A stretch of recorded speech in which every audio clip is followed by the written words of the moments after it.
Bonsoir à tous. Erev Tov.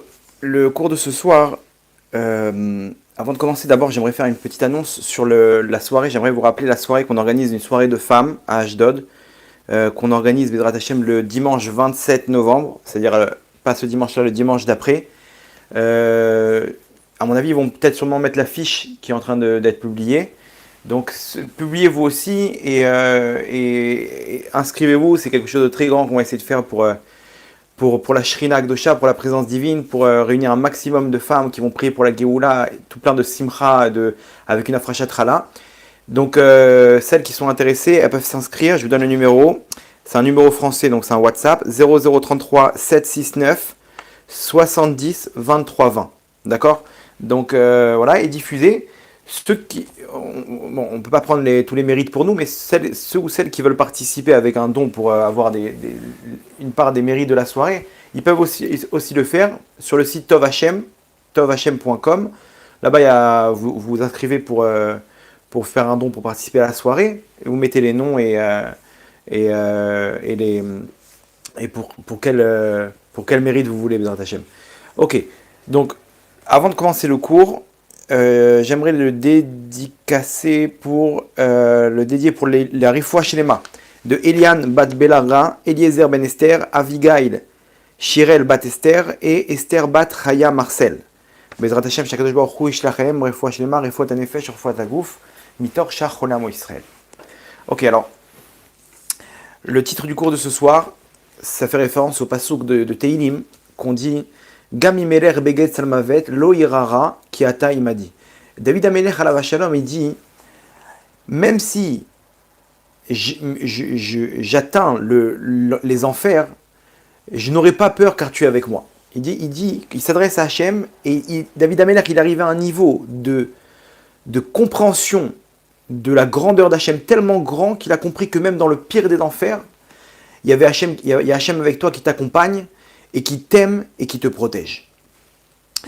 Ce shiur, il est tourné, vous allez voir, autour du débat concernant Gad Elmaleh. Donc bon, vous allez voir que j'imagine que tout le monde a dû sortir les mitraillettes par rapport à ce qu'il a dit. Bien entendu, je suis d'accord avec chaque mot, ok. Tout ce que les gens ils font par rapport à ça, que ça entraîne les gens à aller dans les églises ou à se dire que bon, ça va, la religion juive, etc. C'est un très mauvais exemple. Les actes en soi, on les dénonce, ok, avec tout le monde. Mais ce soir, vous allez voir que on va essayer de prendre l'analyse d'une autre facette, de savoir qu'est-ce qu'Hachem il veut de nous avec cette histoire. C'est quoi cette histoire? D'un coup, du jour au lendemain, une des figures du judaïsme français, plus ou moins, ok, par rapport à ce qu'il représente. Ok, du jour au lendemain, comme ça, il annonce la Vierge Marie, le christianisme, il fait un film dessus, etc. Alors, moi, entre nous, je pense que c'est un buzz, mais même si c'est pas vrai, ça reflète quelque chose qui est en train de se produire dans toute la génération. Et Akadosh Baruch Hu, il nous parle à travers cet événement. Et c'est pas pour rien que tout le monde en parle. Et on va essayer de donner notre avis aussi là-dessus, par rapport, pas forcément sur lui en particulier, mais sur ce qui se passe en général avec ce phénomène. Et on va essayer de voir le diagnostic un peu de ce qui se passe dans les Neshamot en ce moment, dans la Israël, dans la génération. Ok, donc, si vous le voulez bien, il y aura des petits chidushim sympathiques, ok, des petits trous d'air et tout, donc vaut mieux accrocher ses ceintures, et on commence pour le cours de ce soir, Bezrat Hashem. Ok, donc, dans la paracha de cette semaine, Chaye Sarah, là-bas, Avram Avinu, il envoie son serviteur, Eliezer, pour aller chercher une femme pour Yitzhak. Je ne sais pas si vous vous êtes posé la question, mais pourquoi Avram, il a besoin d'envoyer son serviteur?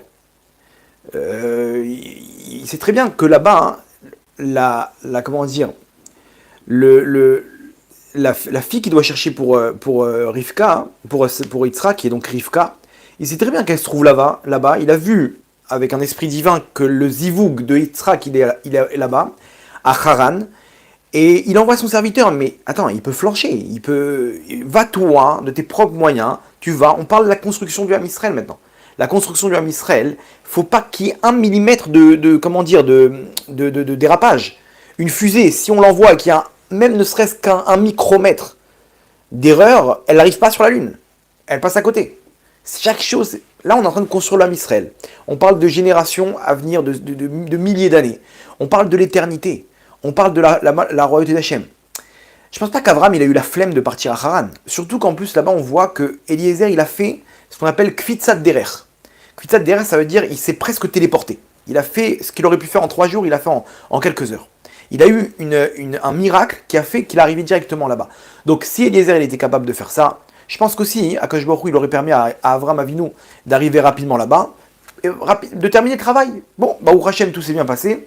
C'est Eliezer qui a fait le boulot, mais la question elle est forte quand même. Comment Avram il n'a pas eu peur de tranquille quoi, et il envoie son serviteur et surtout qu'il était mis à l'épreuve parce qu'il voulait que sa fille soit pour Rivka et Eliezer. Non, la question est très forte. Et en fait, la réponse est très simple. La réponse elle est comme ça, on répond selon ce qui se passe à partir de la Kabbalah. Que Haran, faut comprendre une chose, que c'est un endroit géographique qui représente dans les mondes d'en haut une force du mal très forte qui s'appelle Haron Af. Haron Af, quand on contracte, ça fait Haran. Ok? Haran, c'est une force du mal très forte. Là-bas, il y en a un qui est le cavalier de cette force du mal, qui s'appelle Lavan, avec son père Bethuel. C'est eux qui gèrent là-bas l'endroit. Et Avram Avinu, il envoie son serviteur. À partir de ça, la question est encore plus forte. Avram Avinu, il a besoin de venir en personne maintenant régler le problème. Tu vas là-bas chercher la fille, ta future belle-fille. Il faut venir armé. Il faut venir armé spirituellement. Pourquoi? Parce que là-bas, ils vont pas laisser cette Neshama, hein, cette âme qui est celle de Rivka, partir aussi facilement. Et en fait, Abraham, il voulait pas, entre guillemets, régler le compte, réparer cette force du mal et la neutraliser. C'était pas le but. Il fallait juste prendre la Neshama de Rivka et la sortir. Pourquoi? Parce que plus tard, il y a encore des étincelles. Il y a encore de très très grandes Neshamot, qui sont celles de Rachel et de Léa, et des 12 et des 11 tribus des enfants de Yaakov, qu'il faudra retirer. Et donc Avram, il peut pas aller là-bas et neutraliser cette force du mal, parce que elle est amenée à fournir encore dans le Ham Israël de très grandes Neshamot, qui sont à l'origine du fondement de ce peuple. Qui sont donc Rachel et Léa, qui sont les femmes de Yaakov, Bilha et Zilpa aussi, et toutes les tribus. Toutes les tribus, elles sont sorties de là-bas. Donc, le Ham Israël, les étincelles du Ham Israël, elles se trouvent là-bas. Les étincelles des futurs Ham, Neshamot du Ham Israël, elles se trouvent à Haran. Avram Avinu, il ne peut pas régler leur compte. Il n'a pas le droit, parce que de là, il va ressortir quelque chose d'autre dans quelques années. Donc, il envoie son serviteur pour faire une opération commando, juste de prendre Rivka et de sortir. D'accord? Donc, si c'est ça, il faut comprendre une chose. Quel est le principe des étincelles? J'avais déjà expliqué plusieurs fois ce principe-là, mais vous allez voir, pour comprendre un peu qu'est-ce qu'on vit dans cette génération, il faut comprendre quel est le rôle du Ham Israël. Le rôle du peuple juif dans le monde. Et le rôle aussi de tous les exils. Tous les exils, remarquez bien, le Ham Israël, il a touché tous les pays. Tous les pays, ils ont été touchés par le peuple juif, et ils se sont retrouvés exilés dans certains pays. En Europe, presque partout, ok? En Afrique aussi, aux États-Unis. Partout, il y a des juifs. Les juifs, ils vont dans tous les coins du monde. Pourquoi? La réponse est simple. À l'époque, donc, de la faute de Adam Arishon, donc le premier homme, Adam, il a fauté. Je ne vais pas rentrer dans la faute, etc., mais on va dire que c'était voulu. Il a voulu fauter parce qu'il a voulu faire quelque chose de très très spécial. Vous allez comprendre ce qu'il a voulu faire. Et Akadosh Baruch Hu, il était intéressé par ça. Hachem, il était intéressé à cette faute. Pourquoi? Parce que ça allait engendrer quelque chose de plus grand. Ok? Donc la réparation de la faute avait engendré quelque chose de plus grand. Et donc, il s'est passé ce qui s'est passé. Et Adam Arishon, il est tombé dans la faute du fruit interdit. De Etzada Tovara. Du fruit de la connaissance, plus exactement. Alors, ce qui s'est passé, spirituellement parlant, l'âme de Adam, ok, dedans étaient compris toutes les étincelles de toutes les âmes du Ham Israël. C'est-à-dire, imaginez-vous, l'âme spirituelle, elle est à l'image de ce corps. Il y avait des neshamot des mains, des neshamot de la tête, etc. 70 neshamot qui étaient là, ok, elles sont sorties pour ne pas profiter de la faute.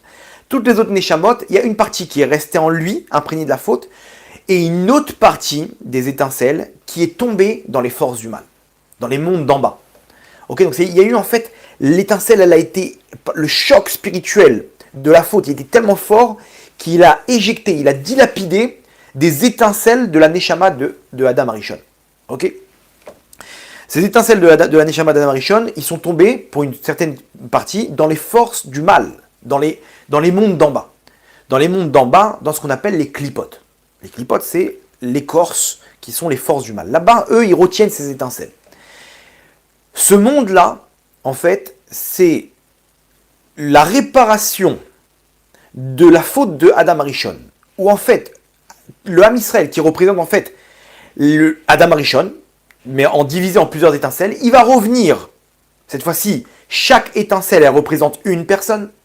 Ok ? Et ils vont revenir en tant que peuple pour récupérer dans les forces du mal, qui sont géographiquement des endroits et des peuples, ok ? Récupérer les étincelles perdues par le biais des actes qu'ils vont faire, qui sont inscrits dans la Torah, de respecter les mitzvot, etc. Et donc c'est pour ça, et chaque fois il y a des nouveaux thèmes, que ce soit en France, que ce soit en Angleterre, que ce soit aux États-Unis, que ce soit au Maroc, au Yémen, en Irak. Chaque fois, les Juifs, dès qu'ils ont terminé le travail, les Juifs ils disparaissent de la surface. Comme ce qui s'est passé dans toutes les exils. Égypte, ils ont terminé le travail, ils ont vidé l'Égypte des étincelles, Akadosh Baruch Hu, il les sort d'Égypte. Ils sont partis à Babel, ils sont partis en Perse, là-bas avec l'histoire de Purim, avec l'histoire des Grecs. Dès qu'ils ont fini, ils ont retiré les étincelles, le peuple y tombe. Le peuple des pharaons, c'est terminé. Le peuple des Grecs, c'est terminé. Le peuple romain, l'Empire romain, c'est terminé. Les nazis, c'est terminé. La France, c'est bientôt terminé, on a l'impression, avec tous les juifs qui montent, etc. Chaque fois, l'URSS, dès que les juifs sont partis, l'URSS, elle est tombée. Quand les juifs ils ont été aux inquisitions, ils ont été renvoyés d'Espagne, l'Espagne, c'est terminé. L'Espagne, c'était la première puissance mondiale. Quand ils sont sortis du Portugal, terminé. Ils sont sortis d'Italie, terminé. Chaque fois que les Juifs y viennent, ils font leur travail, et après il y a un scénario plus ou moins bon où les Juifs ils sont en exil et ils continuent leur travail. Leur travail qui est de récupérer les étincelles dans les endroits géographiques où se trouvent ces étincelles. Et même nous, des fois, on peut se retrouver dans un endroit, on ne sait pas pourquoi on se trouve là-bas, on fait une mitzvah, et là-bas on rencontre une personne, des fois il peut ne pas nous montrer. Mais par l'intermédiaire d'une mitzvah, d'un acte, alors à ce moment-là on peut arriver à récupérer des étincelles. On ne sait pas pourquoi, on est resté là-bas 3 jours, 4 jours, 5 jours, une semaine, et on repart. Pourquoi Hachem nous a envoyé là-bas? Alors nous, il nous a fait un scénario on pensait que c'était des bonnes vacances, on est parti là-bas, et on se retrouvait là-bas en truc, et on s'est perdu, et on s'est retrouvé dans un endroit, là-bas on a pris une pomme, on a fait une bracha. Mais ça, c'est le scénario qu'Hachem nous a mis dans le... Mais en fait, au font, dans cette pomme-là, il y avait des étincelles que par l'intermédiaire de la bénédiction, on a libéré les étincelles, qui viennent dans Maneshama, directement, et une partie qui monte au Gan Eden, et une partie dans Maneshama. Donc ça, c'est le rôle du Ham Israël, ok, de récupérer les étincelles.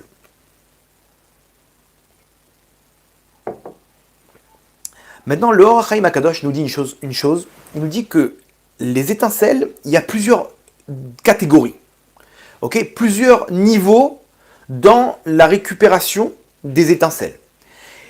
Il y a ce qu'on appelle 50 portes. Okay? Chamishim Sha'are Gdusha, okay? 50 portes de la Gdusha. Dans chacune des portes, on récupère là-bas des étincelles. Dès qu'on a terminé, nous dit le Or HaChaim HaKadosh, de récupérer toutes les étincelles, okay, on débloque la porte de la Gdusha. Ça veut dire, j'explique.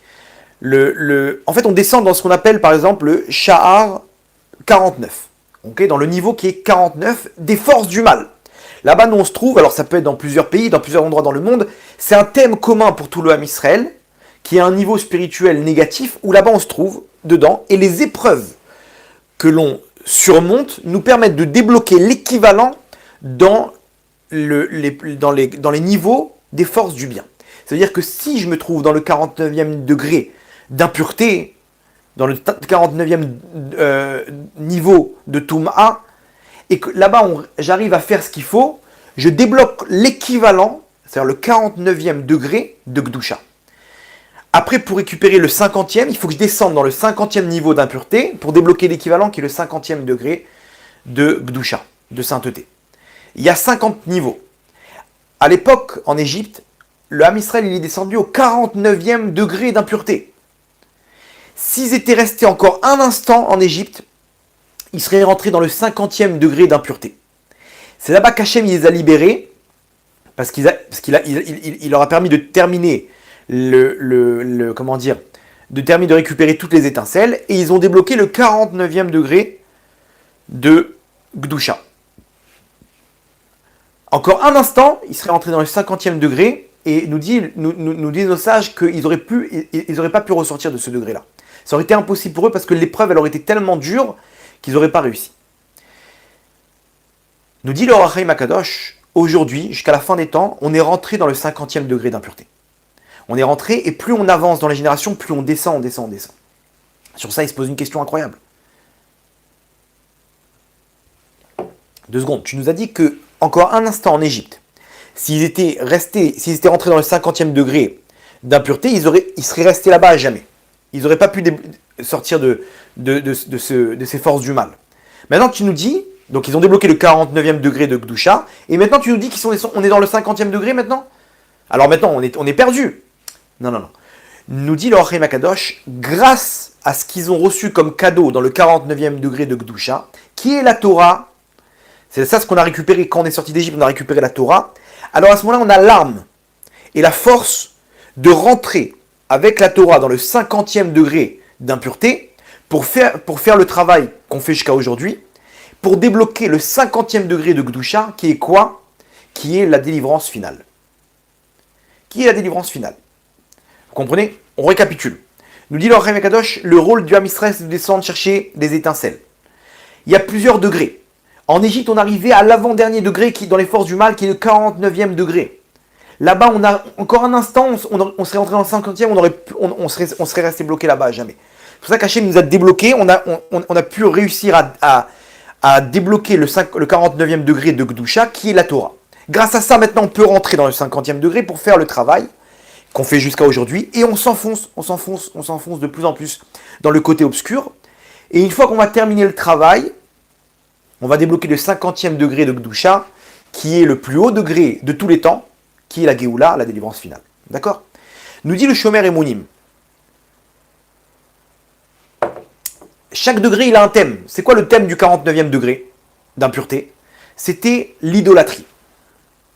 L'idolâtrie, c'est le thème du 49e degré d'impureté. L'équivalent, c'est quoi? C'est la Torah. C'est la Torah que quand je me bats pour ne pas servir les idoles, pour ne pas me prosterner devant les idoles comme à l'époque, alors je débloque ce qui va me permettre de réaliser la volonté d'Hachem qui est inscrite dans la Torah. Très bien. Nous dit le Shomer Emunim, le 50e degré, c'est encore pire. C'est quoi? C'est la kfirut, l'athéisme. Plus on avance dans la technologie, plus les gens ils croient de moins en moins en Dieu. Pourquoi? Parce qu'ils disent, voilà, c'est prouvé, le monde il vient du Big Bang et machin. Bon, bien qu'aujourd'hui la science elle prouve ce qui est écrit dans la Torah depuis des années, ok, mais les gens qui connaissent pas la Torah, ils ont tendance à tomber dans le piège, de dire, ouais, mais de toute façon, j'y crois pas. Voilà, aujourd'hui, on prouve que Dieu n'existe pas, machin, ils te font plein de salades. Et c'est le 50e degré d'impureté. C'est encore pire que celui d'avant. Pourquoi? Parce que celui d'avant, l'idolâtrie, je suis persuadé qu'il y a un Dieu, mais je me suis trompé d'identité. J'ai dit que c'est cette croix ou ce Bouddha ou quoi que ce soit. Mais là, je dis qu'il n'y a pas de Dieu, donc c'est encore pire. Mais grâce à la Torah, je vais pouvoir contrer l'absence de croyance en Dieu. Et grâce à ça, grâce à la Torah, je vais pouvoir débloquer, c'est l'arme qui va me permettre de débloquer le 50e degré de Gdusha. Donc, si l'ennemi, c'est l'athéisme, donc, qu'est-ce que je dois développer chez moi afin de combattre ça, grâce à la Torah, ce que la Torah va me permettre de développer? Comme nous dit la Gemara dans Makot, Chavakouk nous dit que toute la Torah, elle est tenue sur une mitzvah qui est de base, la base de toutes les mitzvot. C'est quoi? Tzadik be'emunato yichye. Que la foi d'un juif, c'est ça, c'est la base sur laquelle, le fondement sur lequel est posée toute la Torah. La base de n'importe quel juif, c'est sa croyance en Dieu. C'est ce qu'on appelle la emuna, la foi en Dieu. Je suis conscient que Dieu existe, ok? Et non seulement je suis conscient qu'il existe, mais en plus je suis conscient qu'il est là pour mon bien et que tout ce qu'il fait, c'est pour le bien. Waouh, c'est dur. Donc, Comprenez bien qu'aujourd'hui, on descend de plus en plus, et donc le type d'épreuve, d'après vous, ça va être quoi? Des épreuves, des mounas. Des épreuves où on te montre qu'Hachem n'existe pas. Des épreuves où on te montre que, regarde, lui, il a réussi, alors qu'il fait pas la Torah et les mitzvot, et toi qui sers Hachem, tu t'es fait humilier. Lui, il a gagné son argent, alors qu'il vole, et toi, tu es honnête, et tu gagnes pas d'argent. Tout le temps, la même question, elle revient. Tu vois qu'Hachem n'existe pas. Nos yeux nous montrent, mais attends, tu vois bien, regarde le peuple juif, comment il est bafoué, et la Shoah, qu'est-ce que tu réponds à la Shoah, hein? Qu'est-ce que tu réponds à ça? T'as raison, c'est une très grosse épreuve d'Emouna. Mais je suis conscient qu'Akadosh Baruch Hu, il s'est pas trompé. Je suis conscient qu'Akadosh Baruch Hu, il sait ce qu'il fait, parce que je crois au monde futur, et je sais très bien qu'il y a des comptes, et qu'il n'y a aucune erreur dans ce monde-là. Il n'y a aucune erreur. Et les gens là-bas, dans les chambres à gaz, ils faisaient le schéma Israël pour dire qu'Hachem est Had, qu'Hachem il est un, il n'y a pas d'autre Dieu, il n'y a que lui. Vous êtes malades les juifs, vous êtes fous quoi, mais c'est quoi cette histoire? Non, Emouna. Et toutes les épreuves qu'on passe aujourd'hui sont des épreuves d'Emouna. Des épreuves sur la foi, est-ce que tu crois en Dieu ou pas? Et les gens, ils ont ça dans le cœur. Même s'ils n'ont pas toutes les mitzvot, même s'il y en a qui ne font pas encore Shabbat, etc., ils ont eu l'amour pour Hachem qui brûle dans leur cœur. Qui brûle dans leur cœur. Donc, maintenant, aujourd'hui, donc en 2022, on est dans une situation où on est le fruit de plusieurs Gilgulim, de plusieurs incarnations. Et comme c'est bientôt l'avenue du Mashiach, donc on est là en train de réparer, on a 10 dossiers sur le dos. Okay, et donc, on fait des choses un peu, on a l'impression qu'on fait des choses, mais qu'on ne reçoit pas le salaire de ça. Pourquoi? Parce qu'en fait, on est venu pour réparer. Et donc, c'est pas comme à l'époque où tu faisais quelque chose, tout de suite, tu voyais le salaire de ça. Tu faisais une bêtise. Non, là, aujourd'hui, on est là pour récupérer les fruits d'anciennes réincarnations ou pour payer les pots cassés d'anciennes réincarnations. Et le mec, il vient avec des problèmes, des trucs innés. Il dit, mais attends, mais qu'est-ce que j'ai fait au bon Dieu, moi? Qu'est-ce que j'ai fait au bon Dieu? Je comprends pas.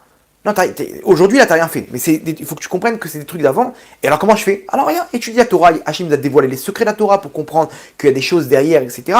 Et nous, on vient au milieu du film et on pose des questions. Ne pose pas de questions. Aie confiance en Hachem. Et quand tu fais ça, dans ce degré de 50e degré d'impureté dans lequel on se trouve, toi, tu es dans une zone là-bas obscure. Quand tu crois en Dieu et que tu comprends qu'Hachem, il est Echad, il est un, il n'y a rien d'autre, et que tu dis En od milevado, Akadosh Baruch Hu, c'est lui le patron. J'ai pas de questions contre toi, Hachem. J'ai rien du tout. J'ai pas de questions dans mon cœur. Je suis entier avec toi. Tamim tieim Hachem Elokecha. Sois entier avec Hachem. Ne prends pas la tête. Et pourquoi et comment et... Hachem, je suis avec toi main dans la main. Mon cœur, il est avec toi. Là, tu viens d'opérer une action d'Emouna qui vient illuminer la zone spirituelle dans laquelle tu te trouves et qui vient, comme un aimant, récupérer toutes les étincelles. Donc, la solution, on a fait une série de cours sur ça, ça s'appelle Projet Géoula Tov Hachem, on explique ça en 6-7 cours. Je vous conseille de regarder cette série, ça remet toutes les idées en place. Mais en gros, la solution pour accélérer les épreuves, qui sont le but ils ont un but de récupérer les étincelles. Si j'arrive à mettre une touche de Emouna, ok, alors à ce moment-là, j'accélère le travail, puisque je récupère beaucoup plus rapidement les étincelles. Le but, c'est d'arriver à ce que tout le monde dise qu'Hachem est Had. Vaya Hachem les Meler al kol haaretz, qu'Hachem il soit roi. Il n'y a rien d'autre il y a personne d'autre qui est roi dans ce monde-là. Ni Poutine, ni Biden, ni compagnie, ni rien du tout. Il n'y a rien, il n'y a que Hachem, il n'y a que lui. Il n'y a personne d'autre. Alors Hachem, il utilise des pantins, mais il n'y a personne d'autre au monde, il n'y a que Hachem. D'accord? Donc maintenant, vous allez comprendre qu'est-ce que Adam Arishon, il a voulu faire. On ne parle pas ici qu'il a voulu goûter un fruit. Adam Arishon, il savait très bien que dans cette faute-là, il allait devoir descendre, chercher les étincelles. Maintenant, regardez la force de ce qu'il a voulu faire, et c'est ce qu'Hachem il a laissé tomber. Hachem, par l'intermédiaire du serpent, il a convaincu que c'était le but. Le fruit de la connaissance entre du bien et du mal. C'est quoi cette histoire? Le fruit de la connaissance. En fait, c'est un fruit qui te rentre le mal. Et grâce à ça, tu peux mettre en la surface le bon. Vous voyez ce que je veux dire? C'est-à-dire, quand tu te rentres le mal à l'intérieur, donc quand tu vas faire du bien, ben, il va être mis en évidence grâce au mal qui se trouve à côté de lui. Quand on est dans l'obscurité, alors on a plus, la bougie, elle a beaucoup plus de valeur qu'en plein soleil à midi. C'est ce qu'il a voulu faire Adam Arishon. Adam Arishon, il a voulu rentrer le mal pour pouvoir arriver à grandir, à faire grandir, à faire un Kiddush Hashem, à faire grandir le nom de Dieu, le nom d'Hachem, dans l'obscurité.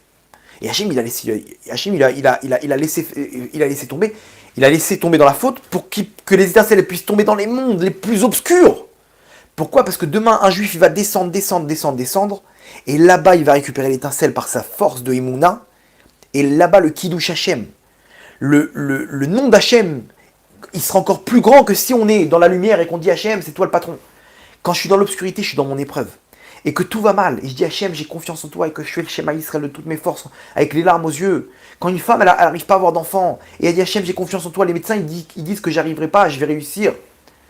Et elle vient, elle fait le schéma Israël, et elle prie Hachem, et elle parle encore avec Dieu. C'est que ici, dans le point obscur dans lequel elle est, elle fait un Kiddush Hachem qu'elle n'aurait pas pu faire si tout se passait comme prévu. Vous comprenez? Donc, plus on descend, ok, plus on arrive en fait à un objectif encore plus grand de faire grandir le nom de Dieu, le nom d'Hachem, et de faire de lui un roi encore plus que si tout va bien. Ok? Donc c'est énorme. Là on a changé complètement la vision des choses. Et donc c'est ce que dit David Ameller. David Ameller, il dit Gam imeler begetzal mavet, lo irara, j'aurais pas peur, même s'il descend dans le pire des enfers, j'aurais pas peur parce que Hachem t'es avec moi. Hachem, tu m'accompagnes là-bas. Il faut comprendre une chose, que là-bas, même les étincelles, Hachem m'accompagne pour aller les récupérer. Hachem, il ne m'abandonne pas. Là-bas, je prends Hachem avec moi dans le pire des enfers, c'est ce qu'il dit David Ameller. David Ameller, il dit, j'ai pas peur moi, je descends jusqu'à là-bas, pourquoi? Parce que je crois en toi Hachem, sans aucun doute, sans aucun soupçon de rien du tout. Je suis avec toi Hachem, donc tu peux me faire descendre dans les coins les plus obscurs, dans le plus profond des enfers. Mais là-bas, j'aurais pas peur. Pourquoi? Parce que tu es avec moi, Hachem. Tu es avec moi, tu m'accompagnes là-bas dans ma Emouna. Je te lâche pas. J'ai toi avec moi, avec mes tefilines, dans ma tête, dans mon cœur. Je te lâche pas, Hachem, tu es avec moi et je suis persuadé qu'il n'y a que toi. Donc, où que j'aille, même si dans les mondes les plus bas, dans les enfers les plus profonds, là-bas, il n'y a pas de problème. Je suis avec toi, Hachem, j'illuminerai l'enfer. David Ameller, il n'a pas peur. Je suis avec toi et je ne me ferai pas, arnaquer parce que mes yeux vont me montrer. Et il a subi des épreuves, David Ameller. Et là-bas, chaque fois, chaque instant, il chantait Hachem d'amour pour lui et de Emouna. Et c'est ce qui nous a transmis aujourd'hui le livre de Tehillim. Le livre de Tehillim, ok, c'est un livre qui crie d'amour pour Hachem, malgré toutes les épreuves qu'il a eues, David Ameller. Ok, donc, bien entendu, c'est pas à nous de descendre de nous-mêmes dans les mondes d'en bas. On ne doit pas faire des fautes pour ça. Comment on descend? Par l'intermédiaire des fautes. Les fautes, ils font en sorte qu'on répare. Comme Adam Arishon, lui, il descend. Nous, pareil, on a fait des fautes, et donc maintenant, on paye les pots cassés. Mais en fait, c'est un mal pour un bien, parce que le salaire qui va sortir de ça, ce que je vais illuminer, en fait, grâce à ma Emouna, je vais l'emporter avec moi pour l'éternité. Et là-bas, j'aurai des grades dans ma Neshama, on va voir comment moi j'ai fait d'Hachem un roi. Et plus l'épreuve est grande, plus, le salaire est immense. Le salaire est immense, parce que moi, dans ce monde-là, j'ai montré à Hachem combien je ne l'ai jamais abandonné. Je vous invite à voir aussi le cours, la Emouna dans l'obscurité, qu'on a fait avec le Rav, j'avais invité le Rav, comment il s'appelle, le Rav, ouais mince, son nom il m'échappe, bref, regardez ce cours-là, le Rav qui a perdu ses 2 enfants, à Méron, vous vous rappelez, il y a 2 ans, il y a 1 an et demi, les 45 morts qu'il y a eu à Méron, il a perdu 2 de ses enfants le même soir. Et il raconte son histoire, comment il était avec Hachem dans l'épreuve. C'est une histoire que mettez à la poubelle tous les Oscars que les acteurs ils ont reçus, tellement c'est fort ce qu'il raconte. Vraiment, c'est quelque chose de fort qu'il a vécu. C'est un père de famille qui a perdu 2 de ses grands-enfants. Et il raconte ça, comment il est avec Hachem. C'est un cours vraiment qu'il faut partager. C'est une leçon d'Emouna dans l'obscurité. Il est clair que ce qu'il a fait, c'est juste quelque chose qui n'existe pas. C'est un scénario. De quelle manière il a fait d'Hachem un roi? C'est tellement grand que le scénario, pour qu'il y arrive, il est dur, malheureusement. Il est dur, mais de là-bas, il a réussi à prendre les étincelles qu'il fallait pour les mettre sur la couronne d'Hachem et pour faire d'Hachem un roi. Donc, Euh, le nom il m'échappe, c'est dommage. Ok, bon, en tout cas, le titre du cours, c'est La Emouna dans l'obscurité. Le Rav El Haddad, voilà, Baruch Hashem, Toda Hashem. Le Rav El Haddad. Le Rav El Haddad, il raconte son histoire avec ses deux enfants, c'est en français, ok, et vous allez voir une leçon d'Emouna juste incroyable. Donc, donc on est le fruit de plusieurs réincarnations qui sont venues réparer. Donc on est obligé de descendre pour réparer. On descend au même niveau spirituel qu'on a quitté dans l'ancienne réincarnation, dans l'ancien Gigoul. On descend, on descend, on descend. Là-bas, on récupère les étincelles et c'est ça qui fait amener la délivrance personnelle pour une personne beaucoup plus rapidement et la délivrance finale du Ham Israël parce que c'est ça qui nous permet de rentrer dans le 50e degré de l'Akdoucha. Ok, ça c'est la petite introduction, première partie. Par rapport au débat dont on a parlé au début, par rapport à ce qui se passe avec Gad Elmaleh, qu'est-ce qu'Hachem il veut de nous maintenant? Vous allez voir comment on va prendre tout ça et on va essayer de comprendre maintenant qu'est-ce qui se passe aujourd'hui, en ce moment avec le Ham Israël. Ce qui se passe aujourd'hui avec Gad Elmaleh, c'est en fait ce qui se passe avec beaucoup de nos proches. On a plein de proches qui sont avec des goyotes, ou avec moi.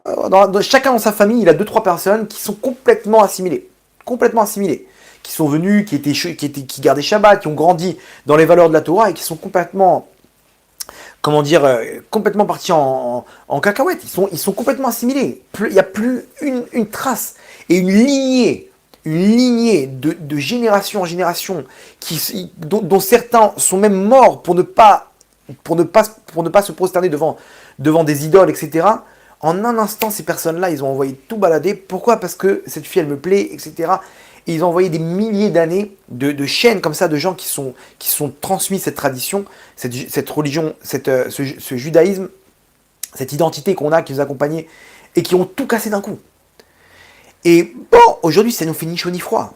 Aujourd'hui, on est là, on vit avec ça, même c'est nous, bon, il est gentil, j'ai un oncle, il est goy, mais il est gentil. On vit avec ça comme si c'est devenu normal. Et Akadosh Baruch Hu, il a voulu faire quelque chose maintenant. Akadosh Baruch Hu, il a voulu secouer un petit peu le Ham Israël avec une histoire où c'est pas de l'assimilation classique qu'on connaît. Ok? Parce que bon, il était avec des goyotes, etc. On parle maintenant de quelqu'un qui prône le christianisme. On parle de quelque chose de grave. Combien la Shrina, elle crie de ça, ou rien, bon, ça va, les églises, c'est rien, machin, etc. Combien? Attends, mais les gens, ils sont choqués d'un coup. Attends, mais qu'est-ce qui s'est passé avant? Avant, c'était normal, quoi. Là, maintenant, on est choqués. Akadosh Baruch Hu, il veut nous choquer. Akadosh Baruch Hu, il est en train de nous choquer parce qu'il veut qu'on intervienne. Akadosh Baruch Hu, il est en train de secouer le Ham Israël. Avec une histoire comme ça où il prend une figure du peuple juif et il l'amène là-bas dans les trucs. Et le mec, il fait la promotion du christianisme. Il fait un film dessus, il fait le truc, etc. Et Hachem, il est en train de nous dire par là, il dit, qu'est-ce qui se passe là maintenant? Tout le monde parle de lui, comme si c'est grave, etc. Mais juste avant, il était assimilé aussi. Là maintenant, non. Ah, il y a quoi? Il y a une limite dans l'assimilation? Assimilé comme ça ou comme ça, c'est quoi le problème? Il est dans cette case, non? Qui se convertit au christianisme ou qui soit avec une... C'est le même truc, non? Hachem nous dit, non, je vais te l'amener à l'extrême pour que vous vous réveillez. Et c'est pas sur lui que je parle, mais c'est sur tous nos proches, tous les gens en général. Hachem, il est en train de nous dire une chose très simple. Il nous dit par là, ok, vous êtes monté dans le bateau. Vous êtes en train de réunir les étincelles tranquillement pour la Géoula. Mais qu'est-ce qu'on fait avec les autres? Les autres, ils sont encore dans l'eau. Ils sont encore en train de crier, leur Neshama est en train de crier. La Shrina, elle est avec eux dans l'eau. La présence divine, Hachem, il est là-bas. Hachem, il amènera pas la Géoula tant que tous ses enfants, ils seront pas avec lui. Et Hachem, il nous dit, qu'est-ce qui se passe, ça? Vous occupez pas de mes enfants. Ça y est, vous avez accepté la cohabitation. Ok? Alors, il y a des moyens pour ramener nos frères, on va en parler. Mais rien que dans notre tête, quand on a accepté, c'est grave. C'est grave, il faut dénoncer ça. Il faut dire qu'on n'est pas d'accord avec ça. Nous, on a accepté. Bon, tout va bien, quoi. Qu'est-ce qu'il y a? C'est quoi le pauvre? Qu'est-ce qu'il a fait? Il fait ce qu'il veut, non? Bien sûr, il fait ce qu'il veut, mais est-ce que tu pleures pour la Shrina derrière, à côté de ça? Est-ce que tu pleures pour l'Am Israël? Nous, on n'est pas le flic d'Akadosh Baruch Hu, on va pas lui dire quoi faire. Nous, on donne des éléments. Et eux, ils tirent leurs conclusions. Mais t'as fait quelque chose pour eux ou t'as abandonné? Et il se peut que on a abandonné. On les a abandonnés. On dit, bon, de toute façon, laisse tomber les pauvres. Et on est là en train de crier, ouais, quand le Mashiach va arriver, il y en a 4/5 qui vont pas être là. Et on vient, on tire une croix sur l'âme Israël, comme ça, sur 4/5 du âme Israël, tranquille, etc. Parce que nous, on est monté dans le bateau, et on dit, bon allez, voilà, tant pis pour eux. Ils avaient qu'à monter dans le bateau. Mais 2 secondes, tu sais dans quelle galoute ils sont, ceux-là? Tu sais quelle enfance il a eu pour pouvoir juger que lui, il doit périr dans la délivrance finale, et toi, non? Qu'est-ce qui se passe? Tu sais ce qu'il a dans son cœur? Tu sais quels sont les éléments qui l'ont amené à faire ça? Et que s'il y a ça, et que peut-être à sa place, j'aurais fait pire. La galoute dans laquelle on se trouve, elle est très très dure. On est dans les fonds obscurs. On est dans le pire des Guinam aujourd'hui. Et nous, on arrive plus ou moins à s'en sortir, on arrive plus ou moins à réunir les étincelles, mais on oublie nos frères. Et Akadosh Baruch Hu, il fait un élément qui nous secoue pour dire, ah, qu'est-ce qui vous arrive? Vous vous réveillez? Pourquoi ça vous inquiète maintenant? C'est quoi là? Tout le monde en parle là? Ouais, c'est grave, machin. Mais laissez-le. Pourquoi juste avant, il était marié avec une Goya, pourquoi personne n'a rien dit? Ah, là, Hachem, il est en train de nous secouer. Et Hachem, il est en train de faire des éléments comme ça pour nous dire, mes enfants, la Géoula, elle est en train d'arriver. La Géoula, elle est en train d'arriver. Il va faire tchouva. Je peux vous affirmer qu'il va faire tchouva. On espère en ce Gilgoula, mais Hachem, il va ramener son peuple. Mais il veut pas que ça vienne que de lui. Hachem, il nous dit, les tzadikim, c'est vos frères, non? C'est vos frères. Il faut aller les chercher. Et donc Hachem, il fait un acte comme ça pour nous dire tout simplement, maintenant, il y a d'autres étincelles. Vous avez réuni les vôtres, vous êtes sur le chemin. Mais il n'y aura pas de Géoula tant que tous les étincelles du Ham Israël ne seront pas là. Il n'y aura pas de Géoula. Alors qu'est-ce qu'Hachem il fait? Il nous montre un acte comme ça, qui pousse à l'extrême, pour qu'on puisse être choqué et se réveiller pour nos frères. Pourquoi? Pour ramener les étincelles. Ah, et vous allez voir comment faut prendre la chose. Alors quelle est l'arme qu'on peut utiliser pour ça? Je ne sais pas si on peut vraiment leur parler à ces gens-là. La clipa, elle est tellement forte, ils sont tellement en bas qu'il n'y a plus rien à faire au niveau d'un débat. Prier, on prie, Baruch Hashem tous les jours. Mais qu'est-ce qu'on peut faire? Le Rabbi Nachman Bressev, il a donné une arme, qui est la Torah de la Géoula. Dans le Likutei Moharan, Resh Pebet, 282, Rabbi Nachman, il donne la solution à ce problème. Il dit comme ça, je vous fais le résumé, il dit, viendra un jour où il n'y aura plus de Rechaim dans le Ham Israël. Comme dit Pasuk, Von Meat Ven Racha. Et encore un peu, il n'y aura plus de Rechaim. On va chercher les fautes du Ham Israël, et on ne va plus trouver. Pourquoi? Alors nous, on a tendance à croire que parce que tout le monde va faire tchouva. Mais attends, mais on est mal barré là. Si c'est ça, alors la Géoula, c'est dans 1000 ans. Parce que là, on voit bien que... Non, nous dit Rabbi Nachman, pas parce que le Ham Israël il va faire tchouva, mais parce que nous, on va faire dominer un bon point parmi cette personne-là, on va la faire dominer sur la personne, on va trancher que cette personne-là, son fond, il est bon, en trouvant un point, une Nekuda Tova, il appelle ça Rabbi Nachman, une Nekuda Tova, et dire à Hachem, regarde Hachem, c'est le bon qui a en lui, regarde qu'il y a du bon en lui. Il faut arriver à faire dominer le bien chez n'importe quel juif. N'importe quel juif, il faut arriver à faire dominer le bien.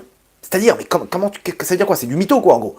En gros, c'est mytho. Le mec, il fait rien du tout, mais il a embrassé la mezouza. T'as vu Hachem, il embrasse la mezouza? Allez, c'est pas un rachat. C'est une blague ou quoi? Regardez bien comment c'est profond. Par rapport à l'introduction qu'on a dit au début, vous allez comprendre ce qu'il veut dire Rabbi Nachman. Rabbi Nachman, il nous dit quoi? Il nous dit 2 secondes. C'est un juif, ce type-là? C'est un juif. Il a chez lui une étincelle d'Hachem, une partie de l'étincelle d'Hachem. Et chez lui tombe une lumière énorme qu'il n'arrive pas en fait à matérialiser comme ce que nous on aurait voulu, qui est donc d'être dans le droit chemin. Mais si on arrive à identifier cette lumière par l'intermédiaire de plusieurs actes, ou même une Nekuda Tova, alors on fait dominer cette lumière sur lui, et donc on vient d'enclencher la procédure à ce qu'il fasse bientôt tchouva.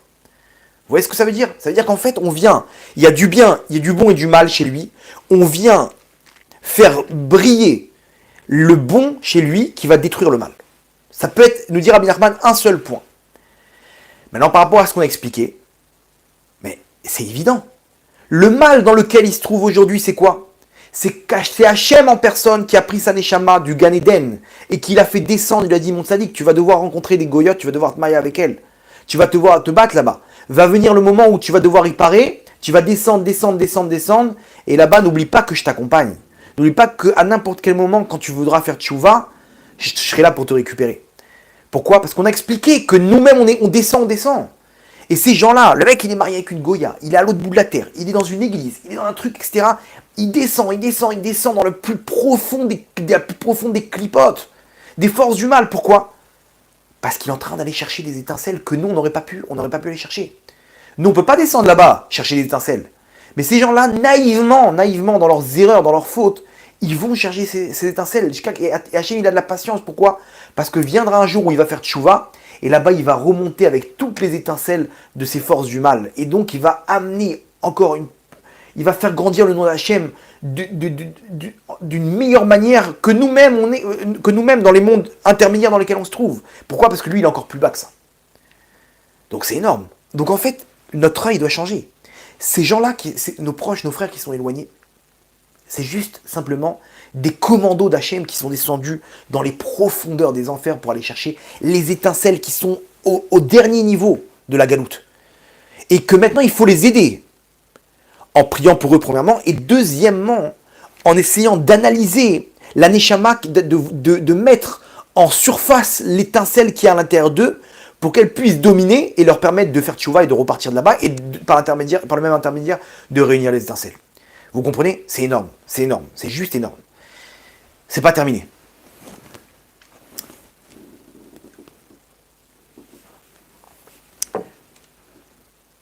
On va quand même récapituler, hein. J'ai peur que c'est un peu trop technique. On a dit comme ça que le but d'un juif, c'est de récupérer les étincelles. Et plus on descend, plus l'étincelle qu'on va récupérer, elle va être grande, parce que dans le côté obscur dans lequel je me trouve, quand je vais servir Hachem, le nom d'Hachem, il sera encore plus grand que dans la lumière. Et donc c'est pour ça qu'Hachem, il permet à certains juifs de descendre, ok, pour aller récupérer les étincelles. Comment on récupère les étincelles? Grâce, on a dit, à la Emouna. Dans mon épreuve là-bas, si j'arrive à surmonter et j'arrive à me connecter avec Hachem, alors j'arrive à ressortir. Hachem, toute cette histoire qu'il fait avec nos proches qui sont éloignés, c'est pour qu'on arrive nous-mêmes à les aider par la Emouna, par notre force, par notre œil, à voir le bon côté chez eux, à matérialiser et à faire dominer l'étincelle divine, donc de voir Hachem dedans. C'est encore de la Emouna. D'arriver à comprendre qu'à Kol et Tova, si maintenant il est parti dans des églises, c'est pas pour rien. Alors on est contre tout ça, attention, on ne parle pas de l'acte en lui-même. L'acte, on dénonce l'acte. C'est un acte d'avodazara, d'idolâtrie, ok, qu'on dénonce, et on est contre l'acte, et il faut se battre contre ce discours. Il faut se battre contre ce discours avec toutes nos forces. Mais l'étincelle qui est à l'intérieur de lui, n'oublions pas que c'est l'étincelle d'une partie d'Hachem. Donc il faut faire une différence entre les actes et l'étincelle qui est à l'intérieur de lui. Ça, c'est la lumière qu'il y a en chacun d'entre nous, en chacun des juifs du Ham Israël. Même le plus éloigné, il n'y a aucun Rechaïm dans le Ham Israël. C'est ce qu'il nous dit Rabbi Nachman. Il n'y a aucun mécréant. Il y a des fautes, oui. Il y a des actes qui sont pas bons du tout. Mais il n'y a aucun Rechaïm. Aucun fauteur. Il y a des fautes, il n'y a aucun fauteur. Qu'est-ce qui se passe? Il y a juste des commandos qui sont descendus dans les profondeurs pour aller chercher les étincelles. Et donc,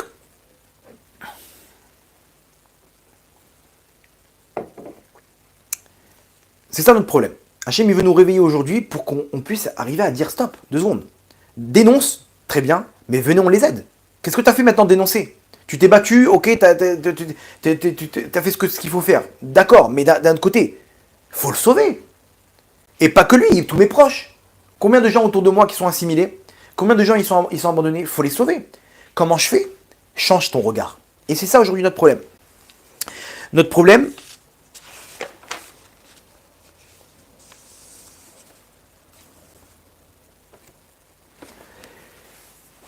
problème, aujourd'hui, c'est qu'on n'arrive pas à voir le bien. On est tout le temps en train de critiquer, tout le temps en train de voir le mauvais côté. Ça, si on n'arrive pas à s'entraîner dès maintenant à voir le bon côté, d'abord chez nous, arrête de voir, le mal que tu fais. Arrête de te focaliser et t'identifier à tes fautes. De là, il y a une lumière divine qui descend dans ta neshama, puisque tu as une étincelle. Donc cette étincelle, elle est reliée à Hachem. Donc, automatiquement, il y a la lumière d'Hachem qui descend chez toi. Maintenant, elle se matérialise par des fautes. Mais l'origine est bonne. L'origine est bonne, la lumière de cette étincelle-là. Elle est bonne, sauf qu'elle est détournée. Mais essaye de trouver cette lumière à l'intérieur de toi.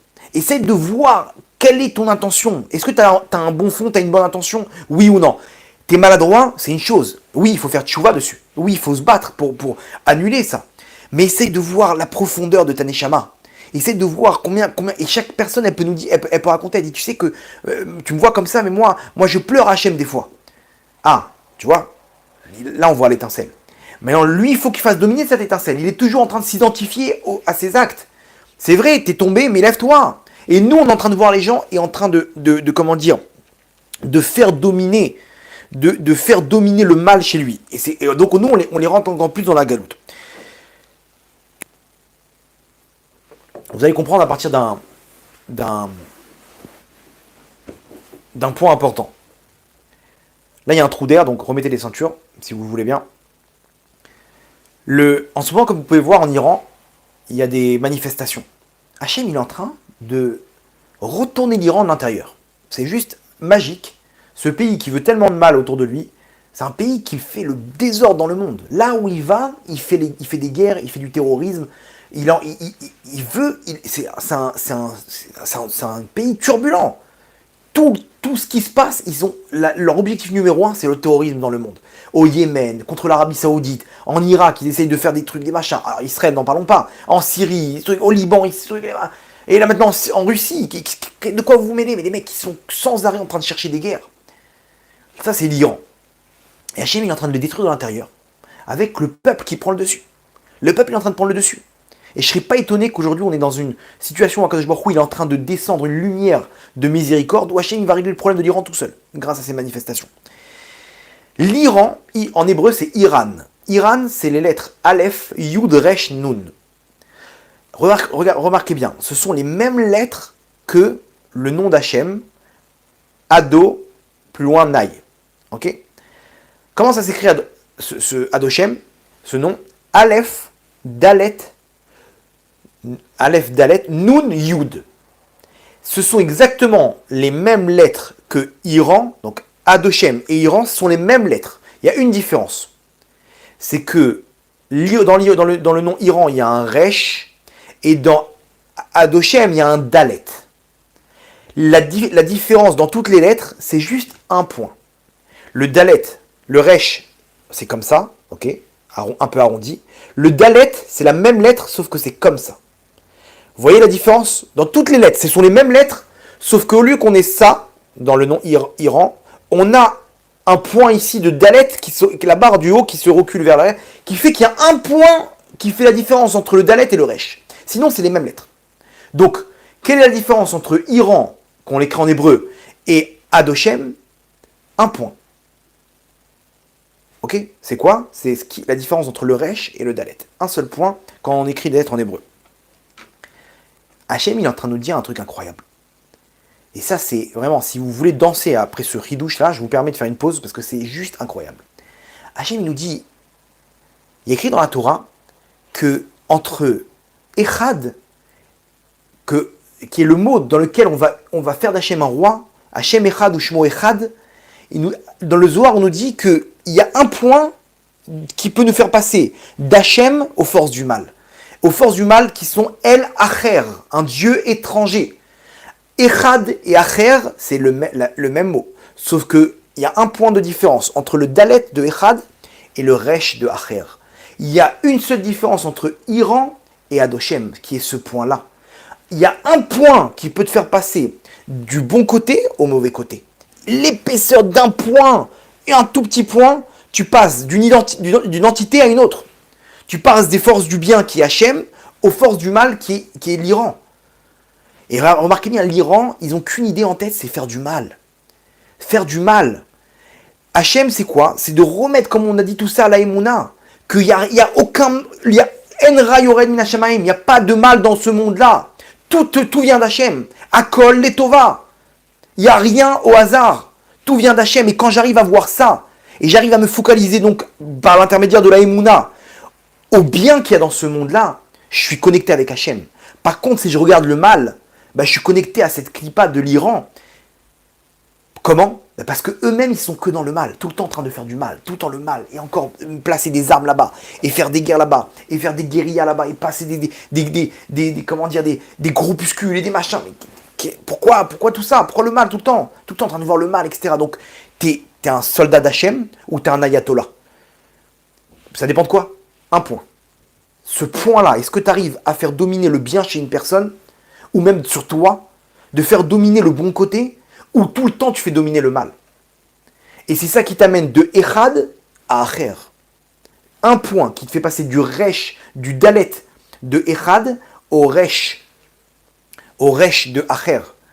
Tu passes d'Hachem, qui est Echad, qui est un grâce à ce point-là, mais si tu n'as pas ce point-là dont nous parle Rabbi Nachman, tu passes à Acher. Acher, c'est quoi? C'est un dieu étranger. Un dieu étranger, ça veut dire que t'es à côté de tes pompes. Vous vous rendez compte? Un point, comment ça s'identifie même dans les lettres. Qu'un point, on passe d'une entité à une autre, d'une extrémité à l'autre. C'est incroyable. C'est pas terminé. Rappelez-vous bien ce qu'on avait dit. Le 50e degré, le 49e degré d'impureté, on a débloqué la Torah. Le 50e degré, grâce à la Emouna, on débloque la Géoula. Comment on a appelé le 49e degré? L'arme qu'on a pris, c'est quoi? C'est la Torah. La Torah, c'est ce qui nous permet maintenant de nous battre en galoute, qui est le 50e degré d'impureté, pour débloquer la Géoula. On a dit, c'est quoi l'arme qu'il faut utiliser grâce à la Torah? La Emouna. Et la Emouna, c'est quoi? Le Rav Arush, il parle de ça du matin au soir. Toda, de remercier Hachem. Pourquoi? Parce que quand tu remercies Hachem, tu viens faire entendre par là que ça vient de lui. C'est lui qui t'a donné ça, que tout vient d'Hachem. Et donc chaque fois que tu dis merci Hachem, tu remets tout à Hachem. Et en plus, ça veut dire que tu as reçu quelque chose de bon quand tu dis merci. Ça ne veut pas dire que tu as reçu un cadeau quand on dit merci, c'est qu'on a reçu quelque chose d'important. Quelqu'un nous a rendu service, on lui dit merci. Quelqu'un qui m'a donné un coup de poing, je ne vais pas lui dire merci. Mais donc quand je dis merci, je viens dire par là qu'Hachem il existe et que tout est pour le bien. Remarquez bien, donc grâce au Toda, on passe en fait de Torah, qui est l'arme dans laquelle on utilise, qui est la galoute, on passe grâce à ça à la Emouna, qui est le Toda. Torah, c'est un Resh. Si vous rajoutez le point, ça fait quoi? Toda.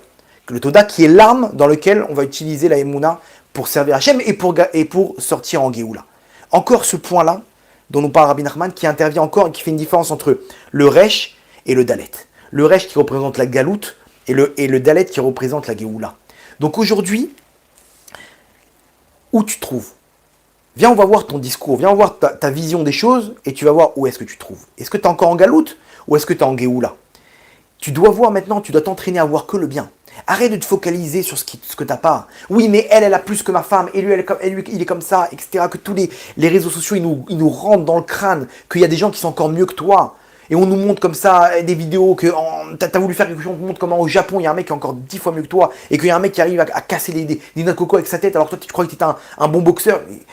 Tu vas tout le temps voir le mal, et tu regardes les informations, et là-bas, t'as le générique du début, là, qui te met l'angoisse, là-bas, et encore des problèmes, et encore des problèmes, et encore des problèmes. On est habitué à critiquer, à voir le mal, à dire du mal. Ça y est, c'est de la galoute, ça, c'est de la galoute, faut qu'on arrête tout ça. Faut voir le bien, pourquoi? Parce que quand tu vois le mal, t'es connecté aux forces du mal. T'es connecté aux clipotes de ce monde-là. Et donc tu vois les clipotes, tu vois pas l'étincelle qui est à l'intérieur. Par contre, essaye de voir ce qu'Hachem il est en train de faire à travers tout ça. Essaye de voir qu'est-ce qu'Hachem il veut faire en tout ça. Et moi, quand on m'a raconté l'histoire de Gad Elmaleh, j'ai dit, c'est quoi le problème? Bien entendu, encore une fois, la faute, on la dénonce. Hein. C'est juste de faire le diagnostic de sa neshama maintenant à Gad Elmaleh. Je me suis dit comme ça, je me suis dit, regarde, ça c'est des grandes neshamot. Une neshama comme celle de Gad Elmaleh, faut comprendre une chose, c'est une neshama qui a un degré très très élevé. Pourquoi? Parce que regardez les talents qu'il a. C'est un comique, vous savez que l'humour, c'est une forme d'intelligence qui est très développée. Pourquoi? Parce que tu prends une idée A, une idée B, et tu sors une idée Z. C'est-à-dire, nous, on s'attendait à une idée C maintenant. Tu arrives à trouver un truc complètement qu'on ne s'attend même pas. C'est une forme d'intelligence terrible. Et c'est pas que c'est spectacle, il fait de l'humour, mais c'est que non, il y a du cœur derrière. Il y a une profondeur. Il y a quelqu'un qui prend une guitare, qui chante, qui joue de l'instrument de musique. Il y a des sentiments dans ses sketchs. Il y a une vraie personnalité, il y a un vrai cœur derrière. Ces talents-là, on trouve chez aucun des comiques. Donc, il arrive à toucher des millions de personnes. C'est sûr que ça veut dire par là que sa neshama, elle a une très très grande force. Ok? Elle a une très très grande force. Donc, c'est quoi le point qu'on pourrait trouver là-bas maintenant pour identifier l'étincelle? Moi, quand on m'a raconté ça, je dis, c'est quoi le problème? C'est une grande neshama. Moi, toujours, je me suis dit, pourquoi ces grandes neshamotes là, elles n'arrivent pas à rencontrer Hachem?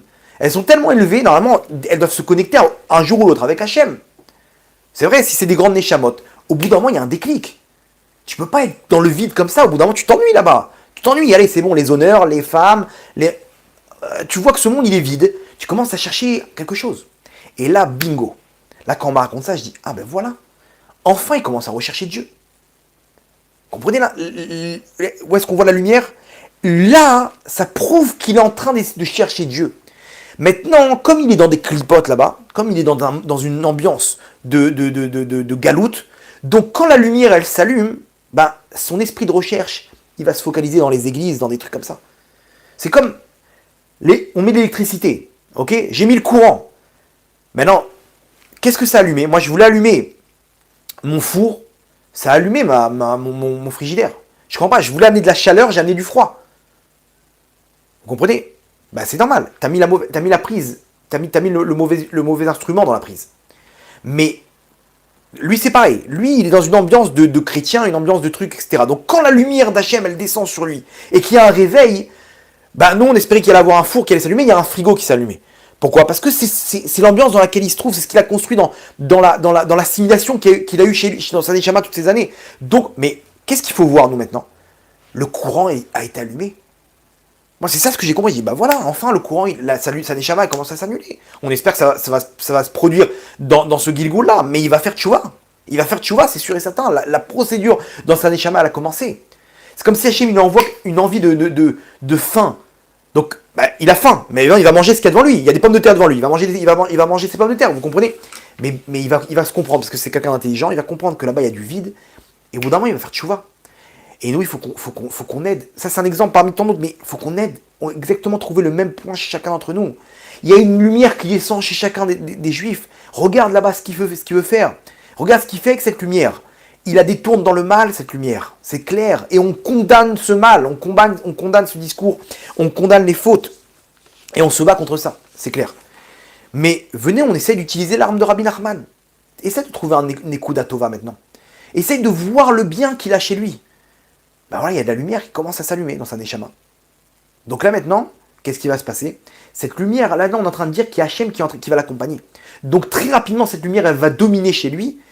Et c'est une question de temps avant qu'il change complètement de bord. Si tout ça c'est vrai, hein, je suis pas par rapport à lui, je parle de façon générale sur ce qui est en train de se passer dans le Ham Israël. Et ça reflète, ça veut nous dire quoi? Hachem, il veut nous dire très simplement, mes enfants, la lumière, elle est en train de descendre dans les Neshamot. La lumière, elle est en train de descendre dans les Neshamot.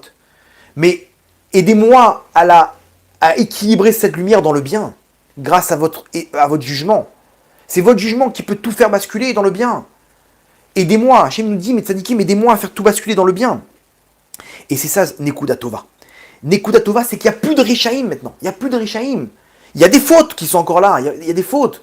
Mais là, on est en train de dire quoi, Hachem? Dans cette galoute, regarde le Ham Israël, dans quelle galoute il est. Quoi, c'est normal, regarde dans quel enfer il est descendu.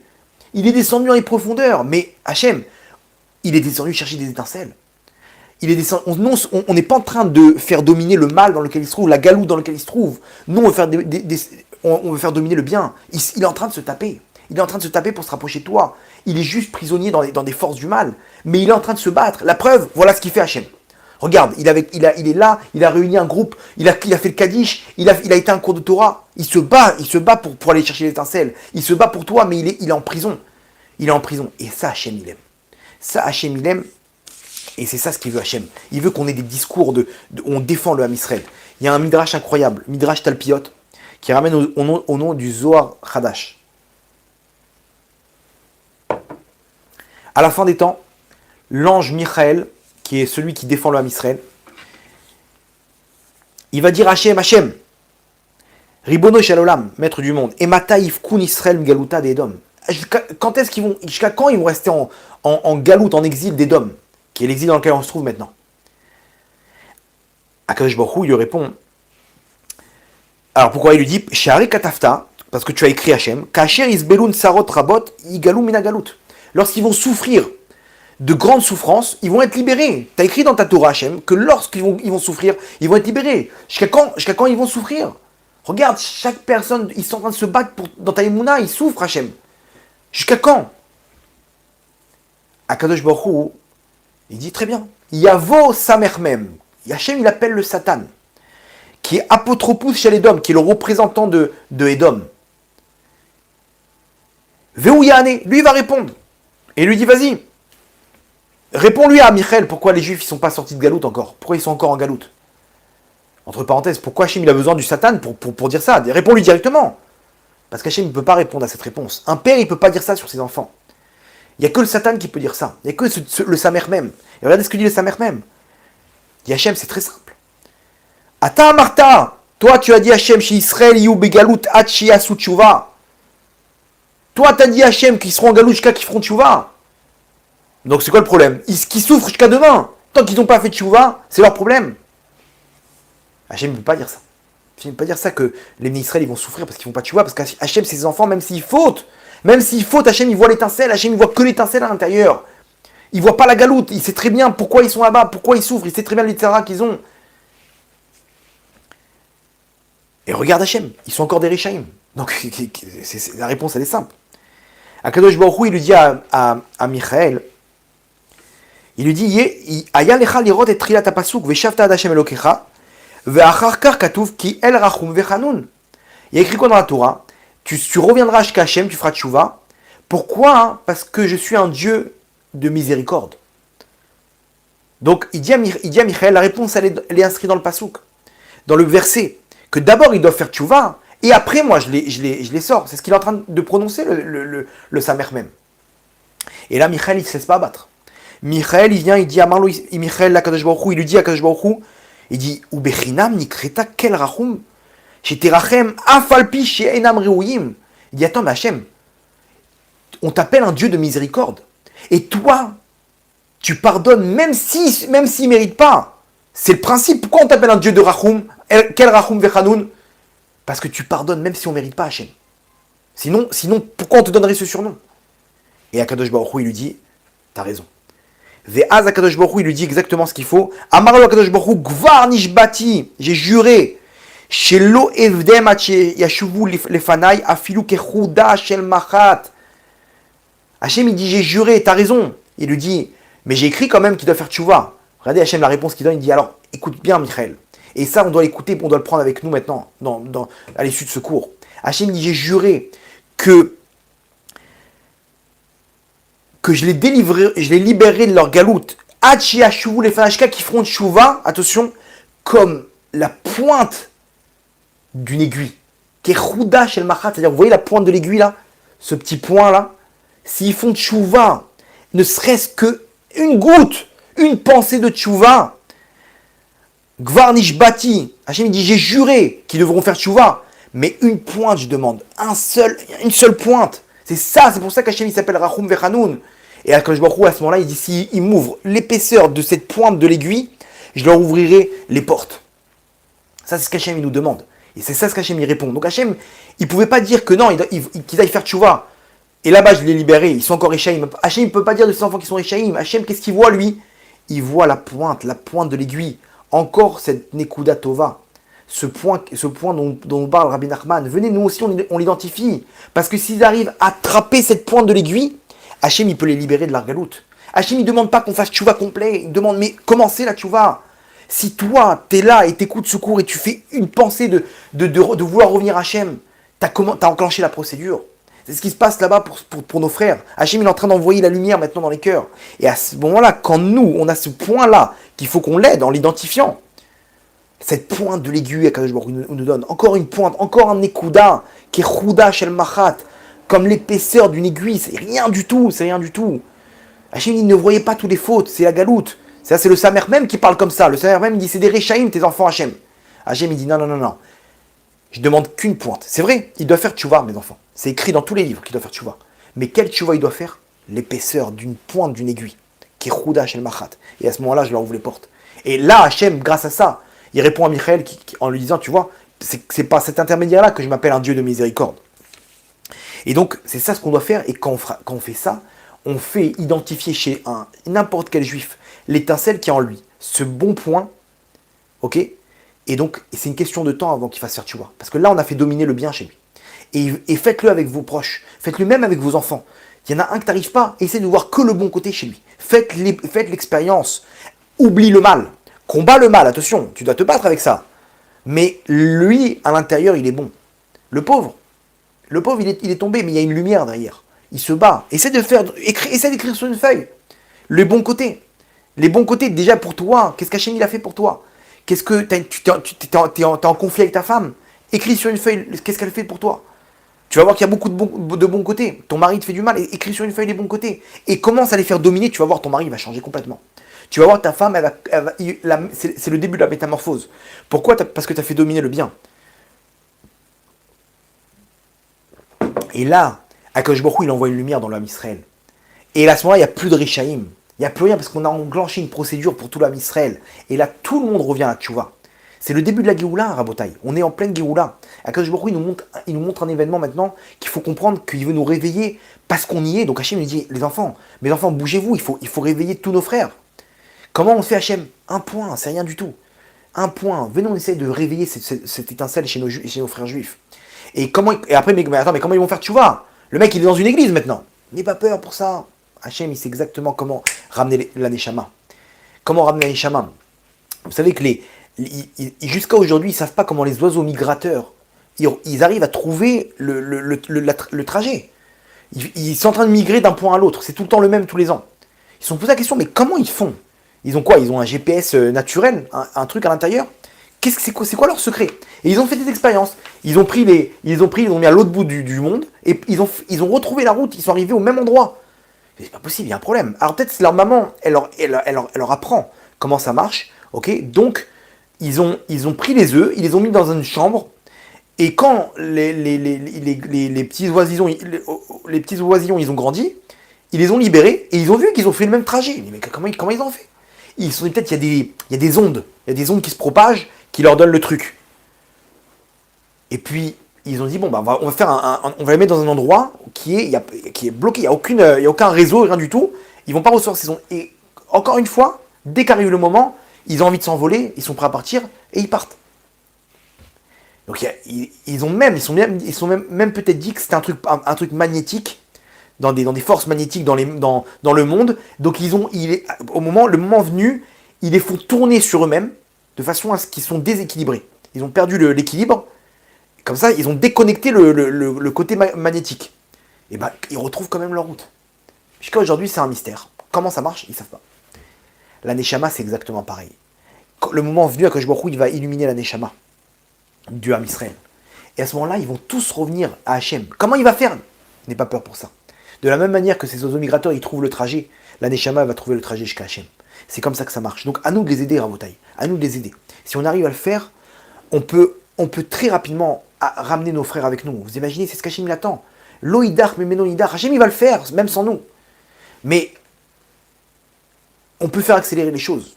On peut faire avec notre œil. C'est l'œil de la Emouna. Qu'il n'y a aucune erreur dans ce monde-là. Déjà, pour nous, on réunit les étincelles, on réunit nos frères avec nous. C'est ça ce qu'Hachem il veut. Il veut qu'on soit un seul bateau. On est dans le même bateau. Hachem, il ne peut pas ramener la Géoula s'il y en a un seul qui va pas être là. Alors ne vous inquiétez pas. Quand on parle de faire tchouva, hein, c'est pas une barbe et un chapeau et de faire 613 mitzvot. Un point. Un point, ça suffit pour qu'Hachem, il les sorte de la galoute. Ce point, on ne peut pas le trouver. Que n'importe quel cas de figure, on l'amène ensemble, on débat dessus, vous allez voir qu'on peut trouver un point. N'importe quelle personne dans ce monde-là, même si c'est le pire des Réchaïm, à part si c'est le Erevrav. Le Erevrav, c'est des juifs qui sont venus, des Neshamot spéciales, qui sont à 100% pour faire le mal. Mais même eux, il y a écrit dans le Harizal, j'avais la source, dommage. En tout cas, celui qui veut la source, il peut me dire, il peut me demander, je lui donnerai que même le Erevrav, il fera tchouva. Même le Erevrav, à la fin, le Mashiach, il va leur faire tchouva. Donc venons commencer ce travail. Parce que ce travail-là, c'est le Mashiach qui va le faire. Il va venir avec cette Torah de Rabbi Nachman. Et lui, en un instant, il va venir en une parole, en une pensée, boum, il va transformer toutes les neshamot de chacun d'entre nous. Et d'un coup, on va sentir une force s'emparer de nous. Comme ces oiseaux migrateurs, en un instant, on va revenir à Hachem. On va terminer avec une histoire, si vous voulez bien. L'histoire d'un juif à l'armée. J'ai déjà raconté il y a longtemps cette histoire, mais vous allez voir qu'on va la voir d'un autre aspect maintenant, par rapport à ce qu'on a expliqué.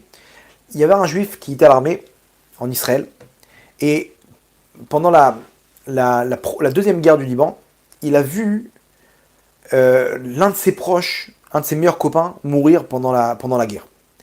Il a vu devant lui, c'est-à-dire qu'il a vu cette personne qui était vivante, qui était plein d'humour, plein de vie, etc. C'est terminé, ça y est. La vie est terminée pour lui. Il a eu un déclic. Il a eu un déclic où il a compris que la vie, il ne faut pas perdre de temps. Parce qu'elle peut s'arrêter du jour au lendemain. Donc dans sa tête, il a construit une volonté d'aller au plus haut des sommets. Au plus haut de l'échelle.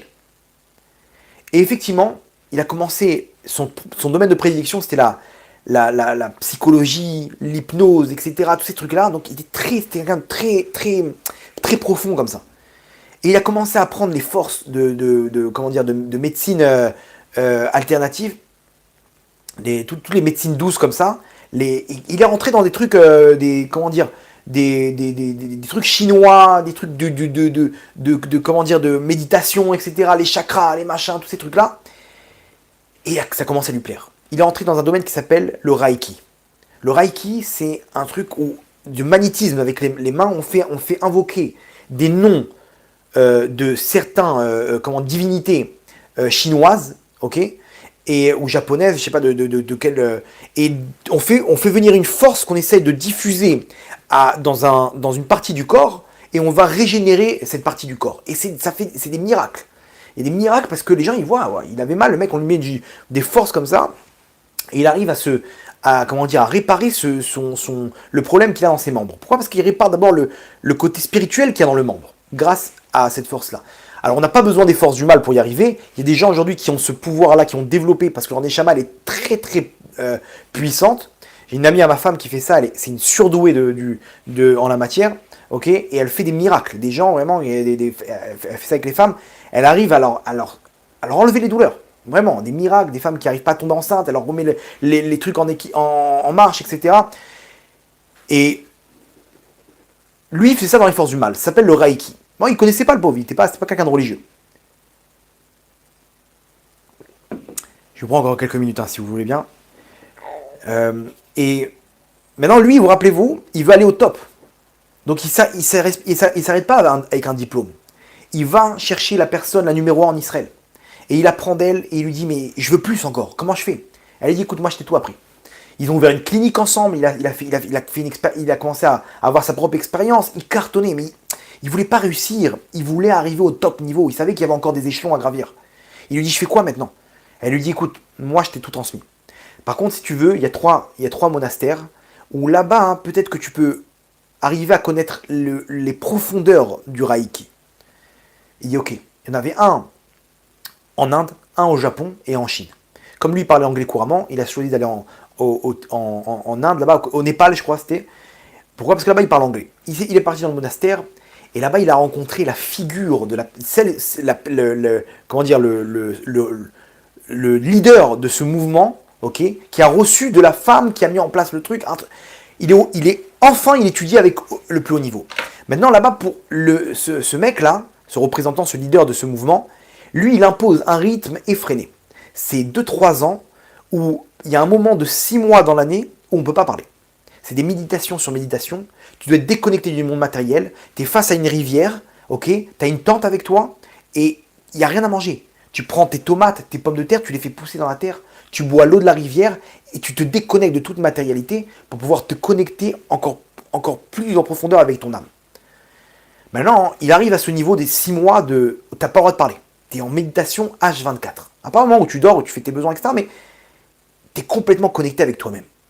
Avant de faire ces 6 mois sans interruption, il rentre en Israël, voir sa famille, il fait un aller-retour, et il repart. Avant de repartir là-bas dans l'aéroport, il y a un Chabad qui dit « Tzadik, prends ça avec toi ». Alors lui, il voulait pas taper la discussion avec lui, il a pris le truc pour lui faire plaisir, il l'a mis dans son sac. C'était quoi? C'était une photo du rabbi. Vous connaissez la photo comme ça avec la main du rabbi? Derrière, il y avait Shema Israël, Hashem Elokeinu, Hashem Echad. Une phrase. Ok, les Chabad, ils savent comment envoyer des petites graines comme ça. Il met ça dans son sac à dos et il commence son aventure. 1 mois, 2 mois, 3 mois, 4 mois. Sur les 6 mois de méditation. Et il raconte qu'il rentre dans il sent des forces surnaturelles. Vraiment, il sent une force surnaturelle de contrôle de la matérialité. Maintenant arrive un soir, il n'arrive pas à dormir. Il n'arrive pas à dormir et il se retourne gauche, droite, gauche, droite, gauche, droite. Il se dit, bon, j'arrive pas à dormir. Il se dit, je vais dormir à la belle étoile. Je vais dormir dehors, là-bas il fait bon. Ça va peut-être m'aider tu vois, on est à l'air libre comme ça va m'aider à m'endormir. Il se lève et il voit pas, il est dans la nuit complète. Imaginez-vous, ils sont dans la forêt. Ils sont dans la forêt, dans la nature. Il va pour allumer une bougie. Il cherche une bougie dans son sac. Et là-bas, hein, il tire le papier du Chabad où il voit là-bas écrit Shema Israël Hashem Elokeinu Hashem Echad. Il photographie l'image, il remet ça dans le sac, il tire une bougie, il allume la bougie, il prend son coussin, et qu'est-ce qu'il voit derrière le coussin? Il voit un scorpion noir énorme qui était posé. Il secoue le coussin, il tue le scorpion, et là, d'un coup, il s'arrête, il se dit, waouh, 2 secondes.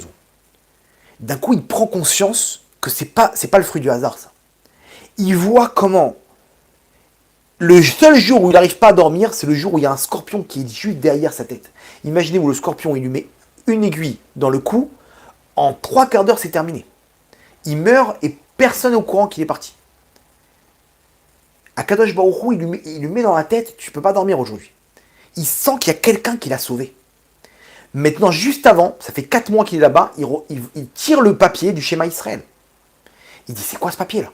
Il le retire le papier, mais non, il ne sait pas qui remercier, il ne sait pas quoi faire. Il sent, pour la première fois de sa vie, qu'on l'a pris dans ses bras maintenant, qu'on l'a sauvé, qu'il est important aux yeux de cette force qui est surnaturelle. Il ne sait pas comment la nommer. Mais il voit ce papier, il voit Shema Israël, Hashem Elokeinu, Hashem Echad.